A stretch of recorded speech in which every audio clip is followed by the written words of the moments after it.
Welcome to Three Mothers, Day 6. So today we're going to do a love story, or at least the start of it. This is Viola, my maternal grandmother.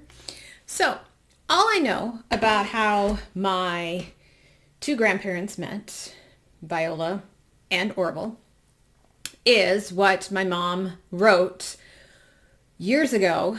And it was essentially, hey, they met at a ball game because my grandpa, Orville, loved to play softball. And then he got drafted into World War II. And all my mom could say is, hey, on a whim, I guess she went down to Kansas and they got married. Okay? I didn't know the timeline. I didn't know anything. So I have stacks of these very, very, very old letters. And so I divided them into 3 sets. And this first set stems from the very end, December 1938 to 1939, till December 1939. And I tried to sort out what in the world the relationship was. So what the main one that I found kind of starts it all. It's this relatively juvenile back and forth where Viola writes to Dean about Orville, and apparently she was going with another guy named Dick, but then she asks, I want to know if there's a chance to go with Orville yet. I have ever since I met him, but at that time I just met Dick, but I've decided he's too educated, in quotes, for me. So Dean replies, and he writes on the back side of the note, and he says, Orville says there's still a chance. He says, how about a date Saturday night? And then he draws this little map of where they're supposed to meet. There is no date on this, so I don't have a lot of the timeline. But then what I have a little bit later is this teeny tiny folded note that is in tatters. And you can't see it because the pencil is so light, but it says, is it too late to go with Orville? So did that go before, after? Who did she give this letter to? I don't know. So anyway, over the course of the year, they have these letters that go back and forth and back and forth. And the interesting thing is I have only 2 that are addressed to Viola.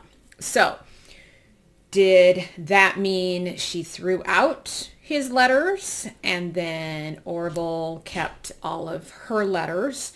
Does it mean that he didn't write back, but they met instead? I don't know. It's somewhat of a mystery. But on December 7th and 8th, I have 2 letters that kind of go back to back to back. And so December 7th is the postmark on this one. And Viola does a lot of, hey, if you want to come up, great. If not, don't worry about it. So she's very passive in terms of getting together, even though she instigated the first letter. And she writes, because now they've, at least based on the postmarks of letters that I have, it's been about a year since they have gone back and forth. And she says in this letter, dated December 7th, 1939, so it's been about a year, I've often wondered why you have gone with me this long when you know I'm as ornery as you get them. But now maybe I know, and it hurts. And she's underlined that. But don't worry. Don't and won't cry over my sins. Okay, so that's an interesting letter. And then the very next day, there's another letter postmarked. Her friend wanted her to join her on a double date. And she says, anyone can persuade me to do anything, and look what I did. The real reason I wanted to go to Grinnell was that I wanted to change a dress I had bought there Friday, but in spite of everything, I admit with guiltiness that was rather cheap of me to gyp you out of that date. I doubt if you would take a chance on me again.